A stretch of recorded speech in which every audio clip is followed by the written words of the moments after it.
5. Là, je vais le voir, puis là, je vais mettre mon cellulaire. Voir si on arrive. Et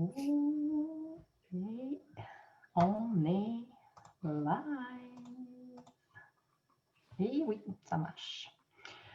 Bon jeudi tout le monde, bienvenue au live de la semaine. Je m'en viens toujours avec mon téléphone voir les commentaires parce que sinon je ne les vois pas.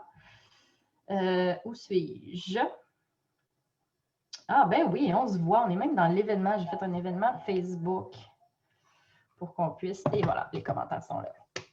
Donc, bienvenue. Aujourd'hui, j'ai la chance d'avoir avec moi Joanie Mercier.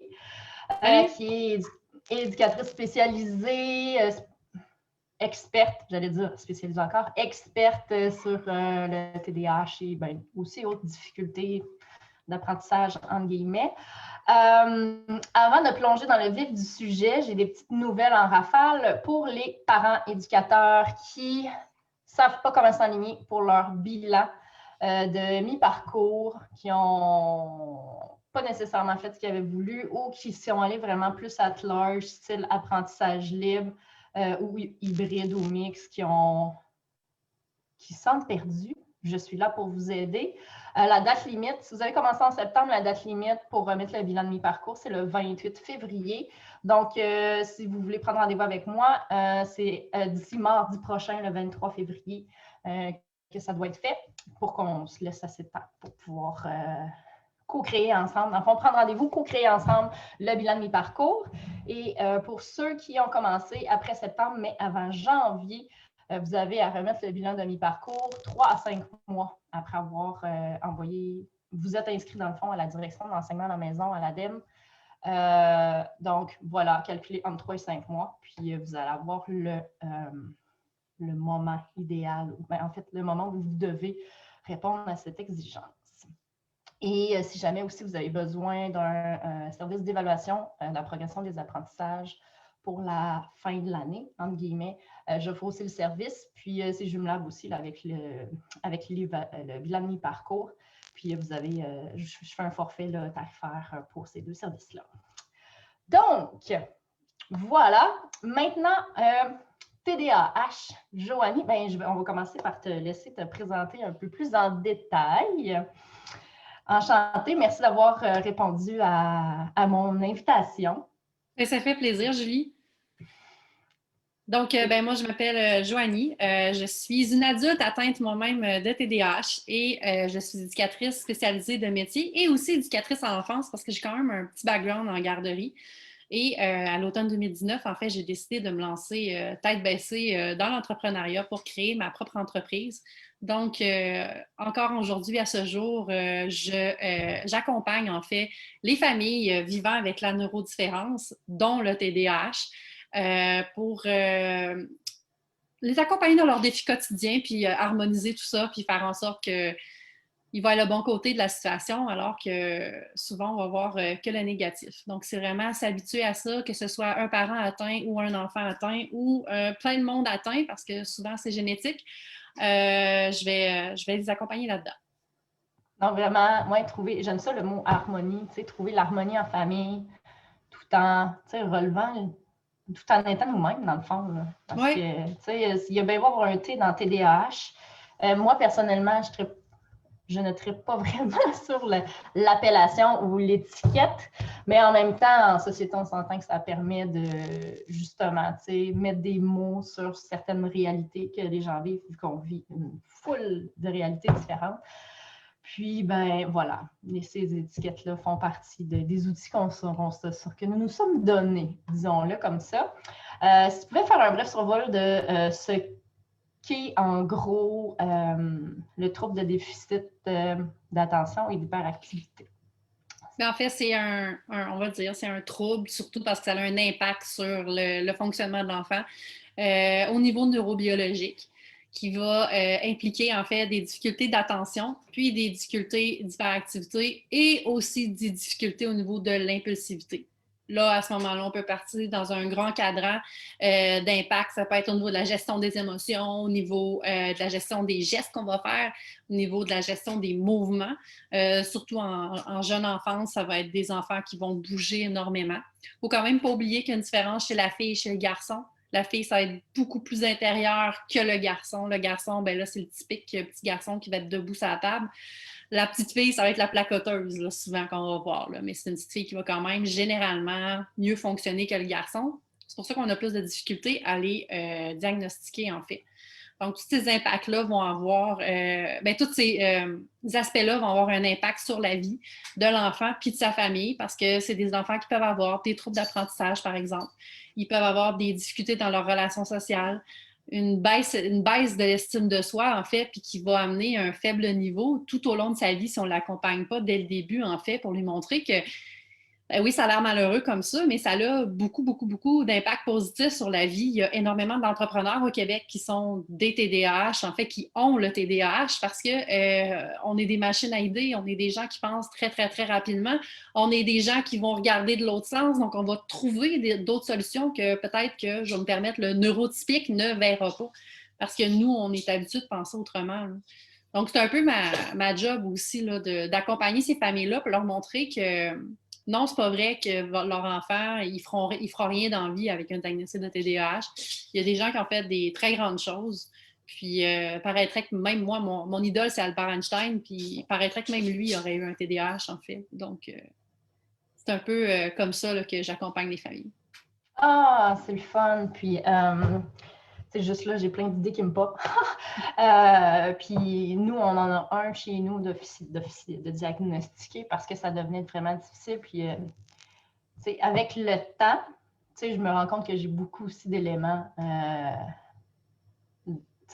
Certains défis comme lui, là, plein d'idées dans la tête. Mon Dieu, puis là, tu as de la misère à te focusser sur une pour finir par sentir que tu t'accomplis un moindrement. Là. Fait que, tu sais, oui, je comprends maintenant l'essence du T pour trouble.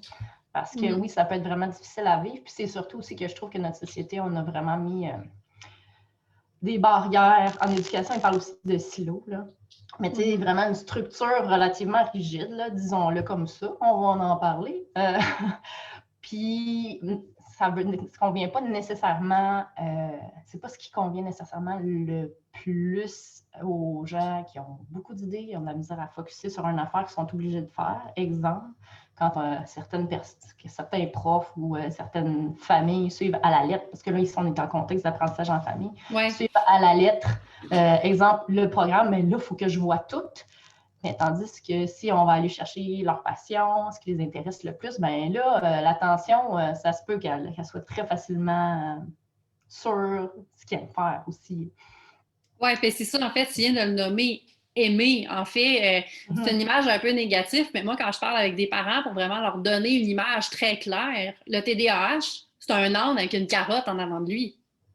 Enlève la carotte, tu vas avoir l'être le plus têtu sur la terre. Ça prend une carotte, ça prend une motivation, ça prend un intérêt. Si l'enfant est sur un projet d'apprentissage qui n'a aucun intérêt, pitié, essayez de trouver une façon que ça va l'intéresser, vous allez travailler contre un mur. Il ne voudra pas, ça n'avancera pas. Puis c'est pas qu'il veut pas, il peut pas. Il n'y a pas d'intérêt, il n'y a pas de sécrétion de dopamine dans son cerveau. On est des gens qui est en déficit de dopamine. Donc, on va être attiré par les choses qui nous font plaisir, qui nous font du fun pour qu'on en sécrète. Parce que quand c'est plate, c'est le désert. On n'en a pas de dopamine, donc ça rentre dans le maintien de l'intérêt, en fait.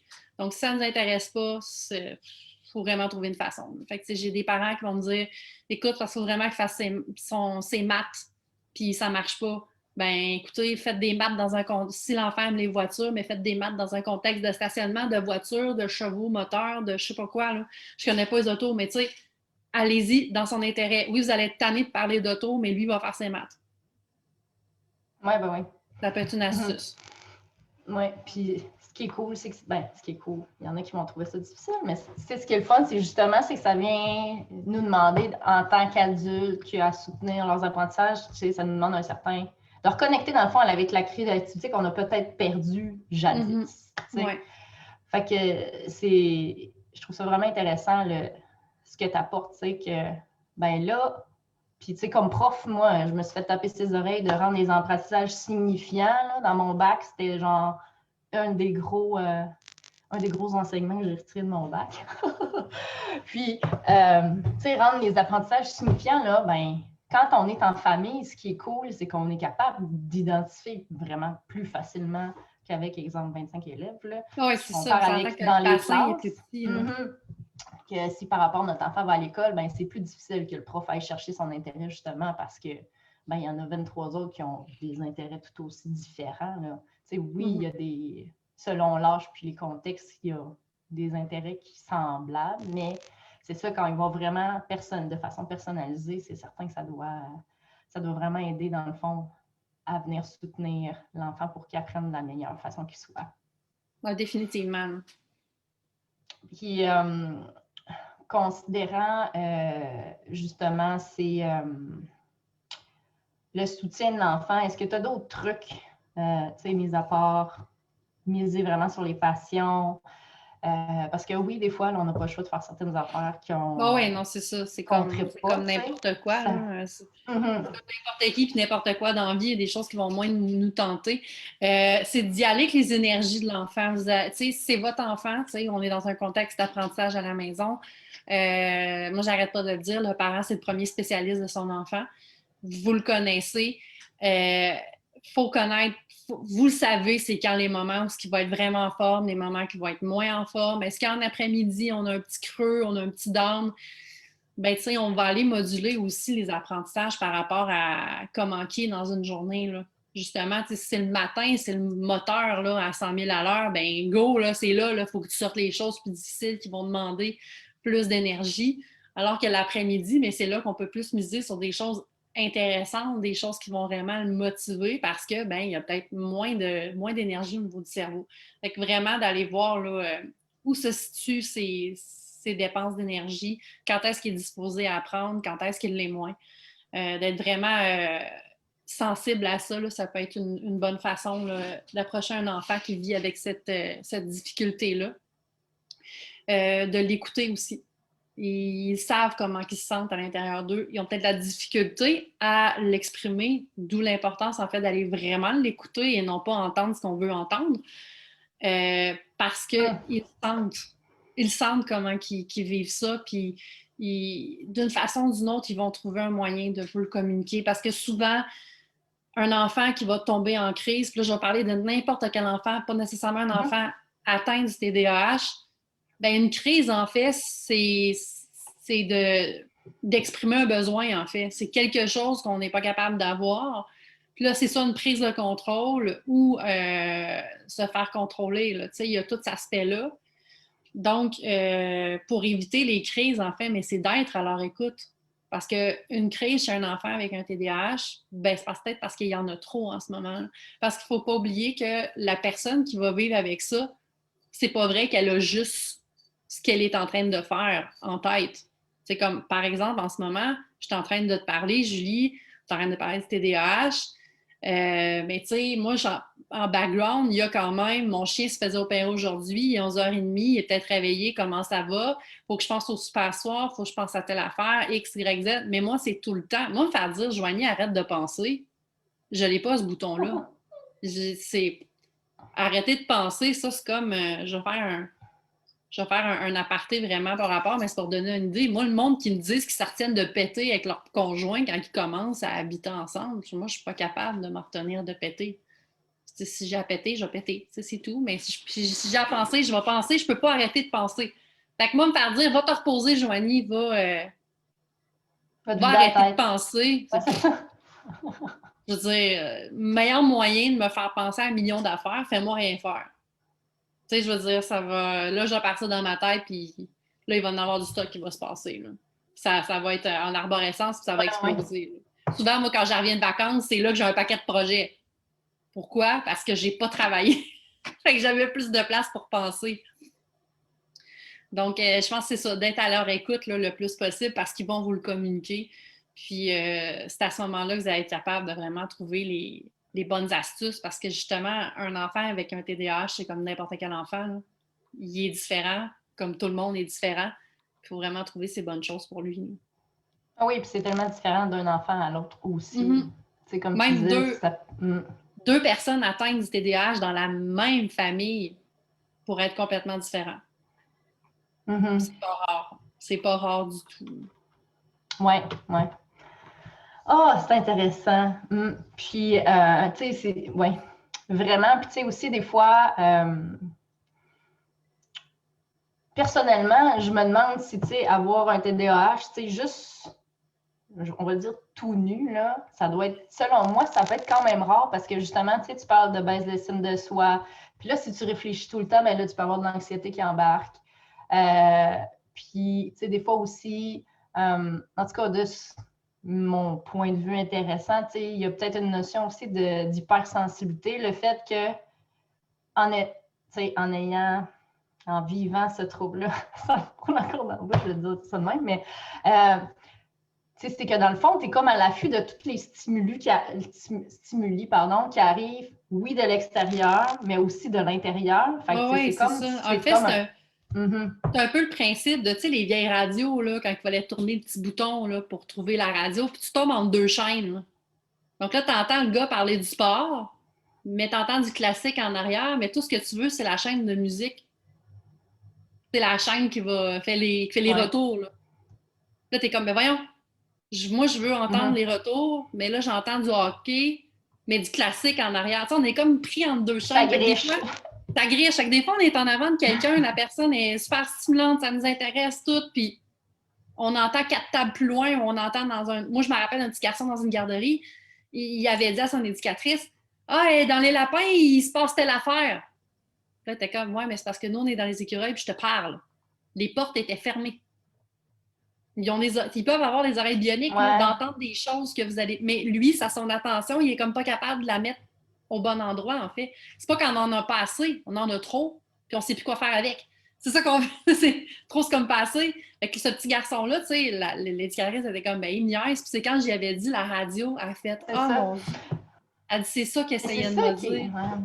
C'est ça qui est pas évident aussi, parce que, tu sais, comme adulte, là, on a notre perception des choses, puis notre enfance ou notre adolescence, ça fait qu'on a comme, on a passé ces schèmes-là, puis on se rappelle pas nécessairement de comment que je pensais quand j'avais 5 ans ou l'âge de notre enfant. Non, c'est ça. Fait que c'est ça qui n'est pas évident de justement pas dire, mais voyons, il me niaise.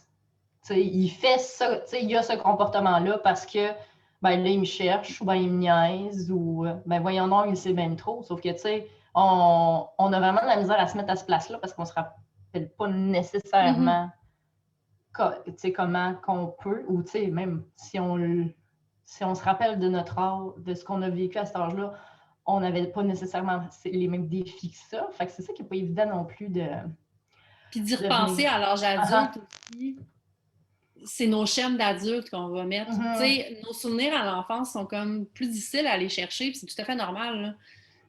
Puis, tu sais, parenthèse, quand j'ai fait mon évaluation en neuropsy pour aller chercher mon diagnostic au complet, puis tout ça, elle me demandait des affaires quand j'avais 5 ans. Là, j'étais comme... J'ai 31 ans, là. Je veux dire, ta minute, là. Comme, attends, oui, je m'en rappelle vaguement, mais tu sais, comment je pensais vraiment, c'est sûr que ça a été teinté par la pensée de l'adulte. Parce que je sais pas, moi, comment... Ça, j'avais trouvé ça difficile, honnêtement, là, de se rappeler de ça, parce que oui, justement, les schèmes que les enfants vont utiliser pour leur pensée, c'est vraiment pas les mêmes qu'on a à l'âge adulte. Fait que souvent, justement, ça, tu disais, on a l'impression qu'ils nous niaisent, on a l'impression qu'ils nous cherchent. Mais, tu sais, je pense qu'à un moment donné, il faut arrêter ça, puis vraiment essayer de voir de son point de vue à lui, là. La meilleure image que je peux te donner, en fait, c'est ma filleule, on l'avait amenée quand elle avait 4 ans. Moi, je suis à Québec, on l'avait amenée au Jardin Amel, où il y a les papillons, là, au printemps, il y a souvent des affaires de même, des papillons. Puis, tu sais, on était rentrés dans cette salle-là, puis nous autres, des grands adultes, là, on fait 5 pieds. Moi, je fais 5 pieds 6, mon chum 5 pieds 10, on tripait, ça faisait chaud, il y avait plein de fleurs, il y avait plein de papillons, c'était malade. Ma filleule, elle capotait dans le mauvais sens du terme. Elle était pognée après nos pantalons, elle était terrorisée. On est comme, mais voyons donc, comment ça, elle est terrorisée de même? C'est des papillons puis des fleurs. Puis à un moment donné, je me suis mis à genoux pour être à sa hauteur. Et là, j'ai vu à quel point c'était traumatisant de te promener au travers d'un paquet de paires de fesses, parce qu'elle est à hauteur des fesses de tout le monde. Fait qu'il y a des mains qui passent proche de son visage souvent, parce que quand on a les bras ballants, les mains sont dans ce coin-là. Et il y a des espèces d'affaires volantes qui volent à toute vitesse puis ils passent à 3 cm de la face. Je me suis mis à genoux, là. Puis pour y parler, j'ai fini par la prendre dans mes bras puis de la lever à ma hauteur parce que moi-même, j'étais pas à l'aise d'avoir une conversation avec elle dans ce contexte-là. J'ai fait, tu peux même pas aimer ça. Fait que tu sais, des fois, quand on parle de point de vue, s'adapter au point de vue de l'enfant, là, je l'ai fait physiquement. Mais tu sais, moi, j'aurais pu dire, bon, gars, elle me cherche, là, on sait bien, on la sort faire une sortie, puis elle a décidé de me faire suer. Puis tu sais, j'aurais pu, genre, penser plein d'affaires, puis me fâcher parce que ça me coûtait cher.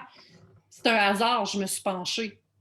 Mais j'ai tout de suite compris pourquoi, là, non, les papillons, c'était vraiment pas une bonne idée. Parce que c'était une petite fille c'est une petite fille qui est un petit peu plus stressée, un petit peu plus nerveuse.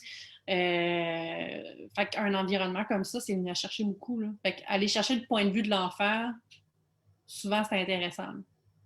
Oui, puis ça demande, comme adulte, je trouve que ça demande beaucoup de remise en question, d'humilité, puis vraiment de laisser de côté son ego, oui, mais aussi, tu sais, genre la peur de ne pas être à la hauteur, mettons.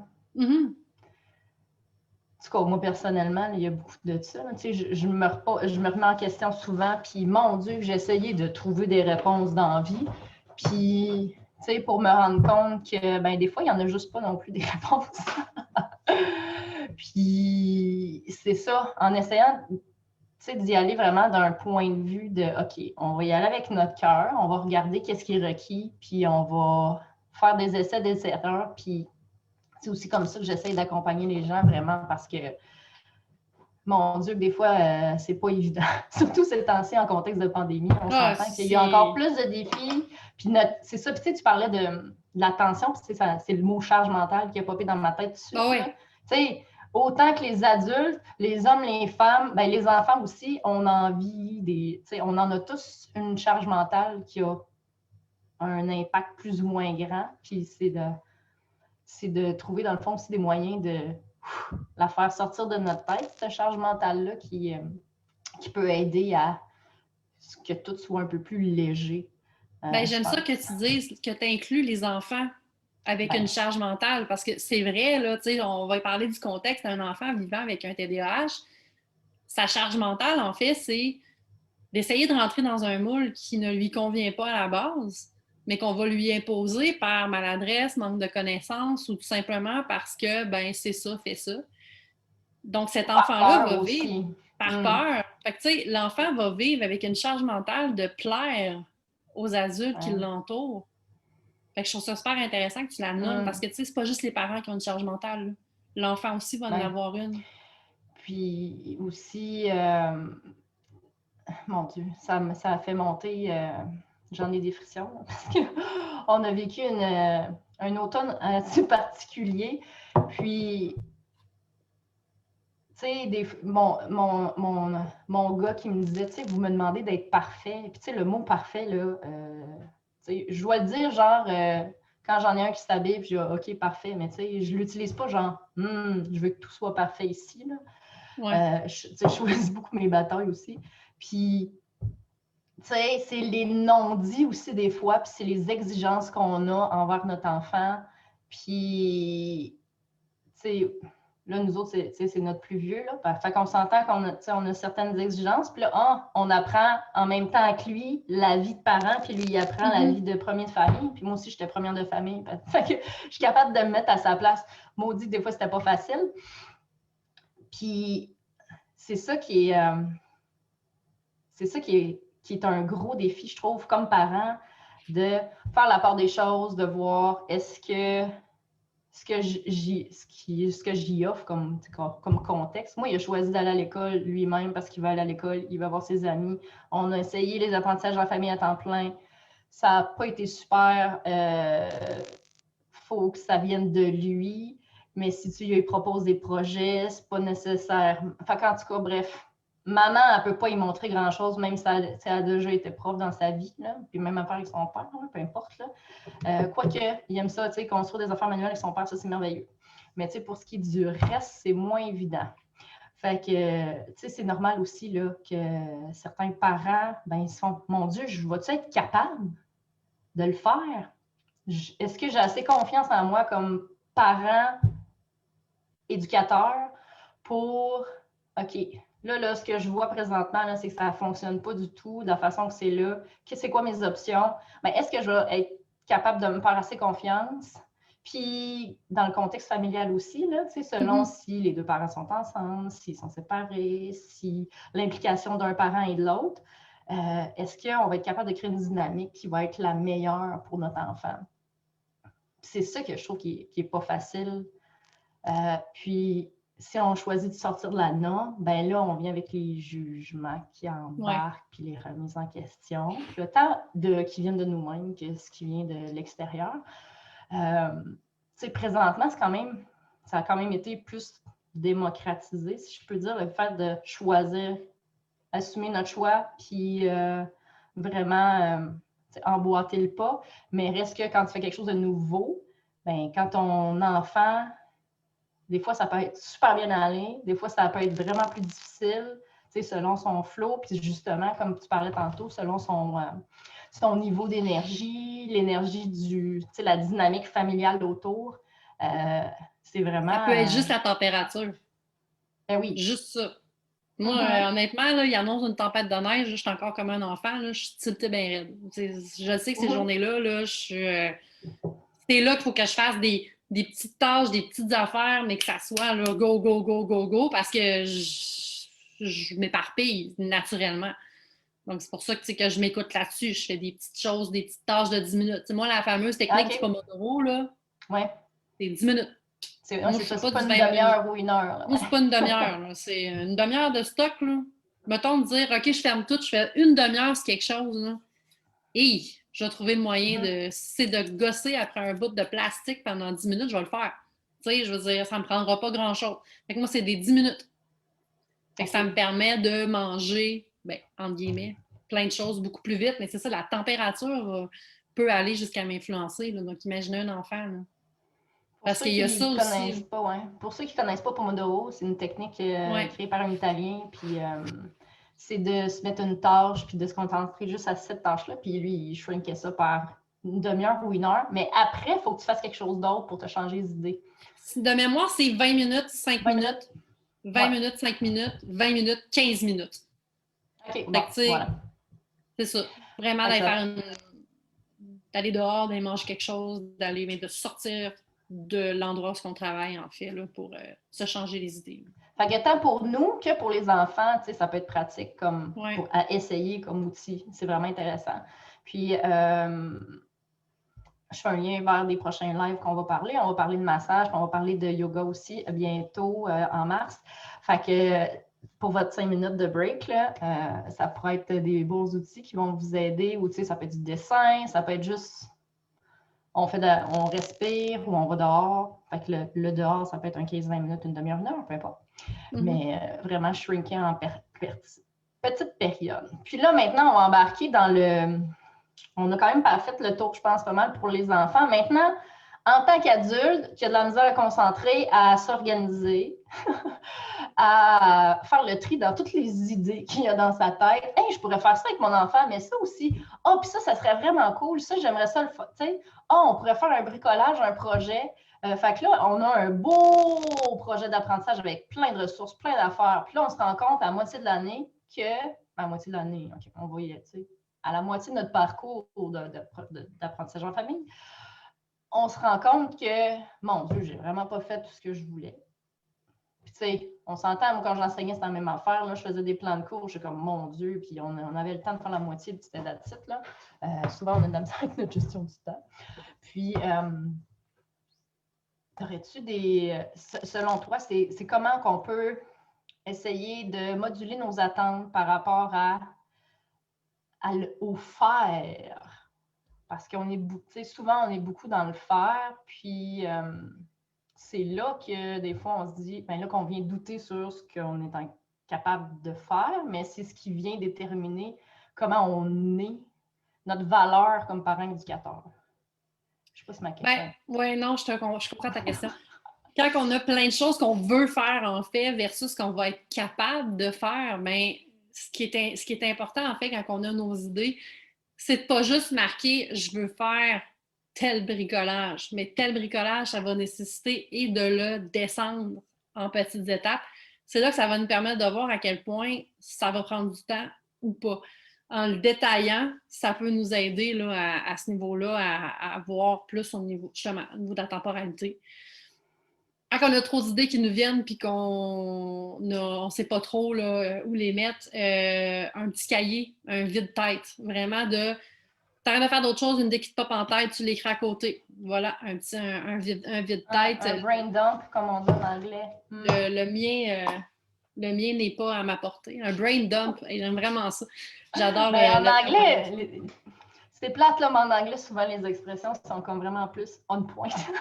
Oui, mais c'est ça, mais sont plus imagées, je trouve, de ce côté-là. Mais oui, de vraiment... t'arrêtes de faire de quoi, une idée qui te vient en tête, écris-la. Essaie pas de faire ton activité, ce que tu es en train de faire en te le spinnant dans la tête 56 fois, bricolage, ça vaut pour rien dire ce mot-là, puis tu sauras plus ce que tu voulais faire finalement. Donc, c'est vraiment d'aller le mettre, d'aller le déposer à quelque part.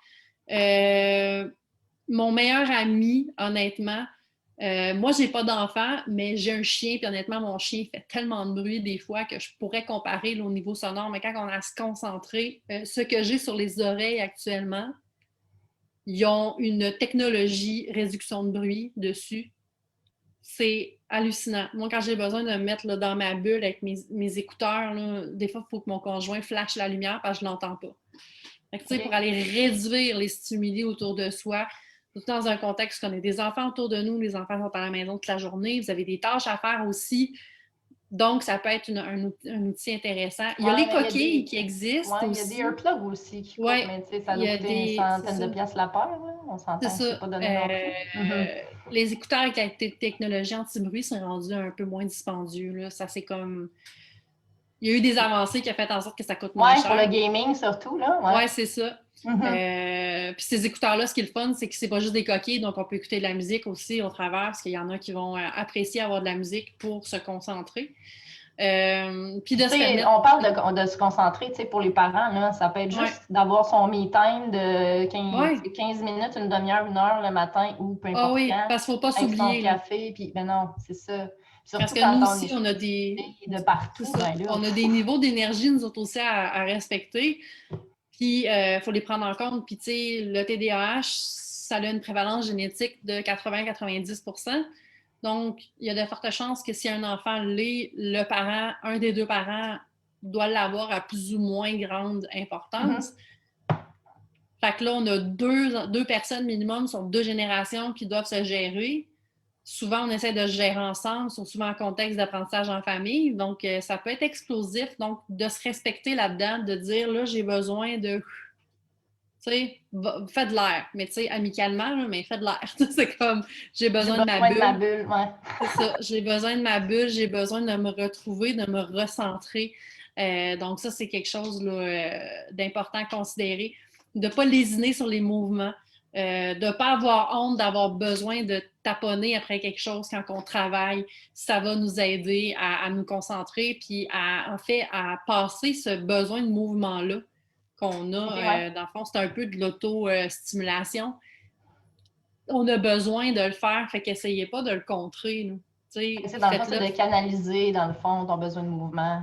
Oui, parce que, tu sais, des gens là, qui me disent « Merde, Joanie, tu travailles à la maison, tu sais, je veux dire, quand je monte mes plans et tout ça, que je travaille sur mon site web ou sur ma page Facebook, je peux être longtemps assise devant un ordinateur, puis les gens me disent « Putain, tu as un TDAH, comment tu fais? » Tu n'as pas aidé à quel point je taponne sur des choses. Tu sais, mon mouvement n'est pas nécessairement... à côté de toi en même temps, tu sais. C'est ça, tu sais, c'est pas nécessairement d'aller courir dehors. Donc, puis la meilleure chose, en fait, je pense, pour un adulte, c'est de prendre le temps de connaître comment on fonctionne, comment le TDAH l'influence la vie, les hormones. Plus on va se comprendre, mieux ça va aller, en fait. Parce qu'on va y aller là, de façon plus holistique, en fait. Là, on va ne faire qu'un avec au lieu de le combattre. Parce que, ça reste que ça fait partie de nous. c'est une couleur de plus qu'on a, puis c'est pas un morceau de vêtement.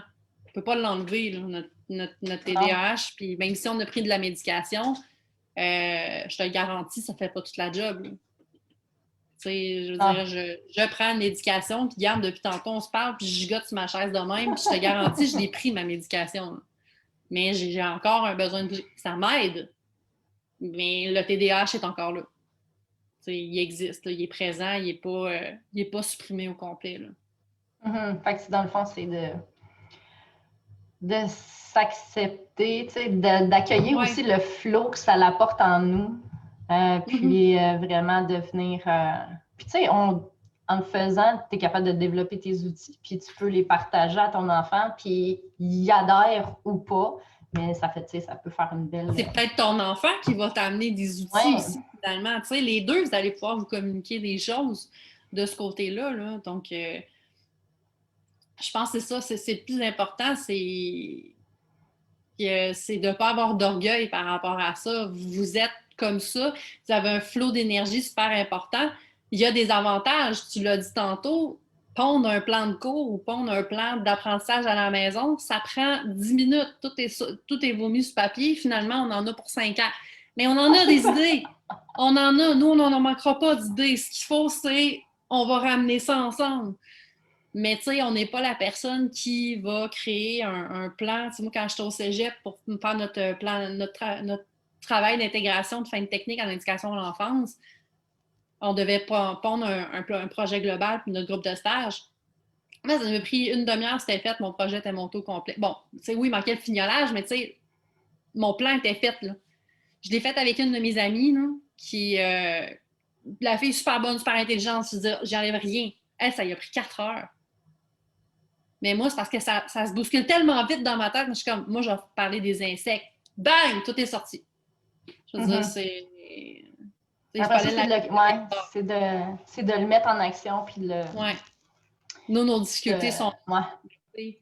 Elle, ça y a pris 4 heures. Au bout après ça, c'est ça. Elle, ça a été plus facile, fignoler le tout. Moi, c'est après que j'ai fait. Je suis pas capable de mettre mon aiguille, mon fil dans mon aiguille. Là. Moi, j'étais bloquée là. Elle a fait ta, puis elle est partie. Mais au niveau du plan, ça a tout sorti. Là. Fait que, tu sais, c'est comme, tu sais, pourtant, elle est considérée neurotypique. Elle est super bonne, super intelligente, mais elle, son plan, ça a été plus long. Le faire, ça a été plus vite. Moi, mon plan, ça a été plus vite. Le faire, ça a été plus long. On a eu tous les deux des difficultés. Là. Fait que je pense que c'est d'accepter tout ça, là, finalement. Ah oui, chaque personne est différente. Puis, puis tu sais, même si tu es neurotypique, ben, tu peux prendre des trucs de ton enfant qui a peut-être un TDAH. Puis, ou même des gens de ton entourage, peu importe. Fait que, ouais, c'est vraiment... j'ai déjà vu un reportage d'un prof qui parlait de comment il gérait sa classe avec les enfants TDAH. Puis lui, il l'a clairement dit, il ne regardait même pas la liste de qui était TDAH ou pas. Il a dit, moi, je gère tout le monde comme s'il y avait un TDAH. Ah oui. Fait que finalement, au lieu de mettre des accommodements à des enfants qui ont des difficultés puis les faire sortir du lot, les accommodements qu'on va donner au TDAH, souvent, vont faire du bien quand même aux neurotypiques. Ça va juste leur faciliter plus la vie, souvent. C'est vraiment pas sorcier ce qu'on va faire comme accommodement pour un TDAH. Donc, à ce moment-là, ben, lui, il a décidé de traiter tout le monde comme s'il y avait un TDAH, fait que personne ne sortait du lot. Puis l'enfant qui vivait vraiment avec le TDAH, mais il se sentait égal à tout le monde. Bon, c'est sûr que c'est un gars qui a lui-même un TDAH.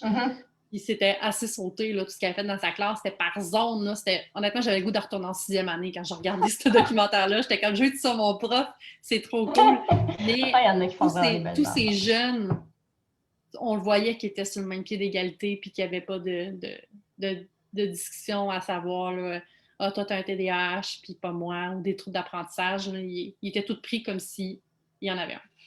Ah oui, puis c'est ça, on parlait d'estime de soi au début, là, c'est ça qui est vraiment important parce que ça vient vraiment jouer sur le niveau de bien-être, de l'enfant, mais aussi de toute la famille, parce que, on s'entend, là, dès qu'il y a quelqu'un dans la famille qui roche un peu sa vie, souvent, ben, l'énergie familiale s'en trouve pas contaminée, là, mais impactée. Là. Fait que c'est vraiment, c'est vraiment de quoi d'intéressant que de travailler à ce que ça aille mieux, que la synergie soit belle, puis que c'est ça, tout le monde y trouve son compte pour être bien dans le fond, parce que le but, c'est vraiment ça, tu sais, que notre enfant, puis que nous aussi, ben, on se sente bien, puis qu'on se développe dans le fond à la hauteur de ce qu'on est capable d'être et de faire. Ben, c'est pour ça, en fait, que je parle. C'est pour ça que je parle d'harmonie, en fait. Tu sais, une harmonie, en fait, c'est plein d'instruments de musique différents qui vont fonctionner ensemble pour amener une pièce musicale. Moi, c'est pour ça que je parle d'harmonie, c'est que c'est ça, c'est OK, oui, on va avoir les petites flûtes en avant, puis tout ça, mais on va avoir la grosse batterie en arrière qui fait badang, badang, badang, badang. Ça, c'est mon enfant TDAH. Ben, il faut qu'il embarque avec les petites flûtes, lui aussi, mais il faut que les petites flûtes embarquent avec le drum en arrière. La trompette qui veut l'attention. La trompette qui veut l'attention, puis t'as le petit gars qui crie, ça, c'est papa qui est fâché. Fait que, tu sais, c'est vraiment... On met des bases! C'est pour ça que je parle d'harmonie à ce moment-là, c'est que malgré l'unité familiale, tout le monde va être différent. Puis c'est vrai que quand il y a un enfant qui va vivre avec un diagnostic de TDAH, va aller justement causer un impact sur le reste de la famille, sur la dynamique familiale, en fait. Puis c'est là qu'il faut aller essayer de s'accorder tout le monde ensemble. Oh, la belle image, c'est beau! Ah, merci beaucoup, Joanie. C'était super intéressant. Ça fait plaisir. Ah, ça finit vraiment sur une belle note. Oui. Cette allégorie de l'harmonie. Ouais. Si jamais les gens ont des questions pour toi, vous pouvez soit commenter en commentaire dans le vidéo ou sinon, où peut-on te retrouver, ma chère?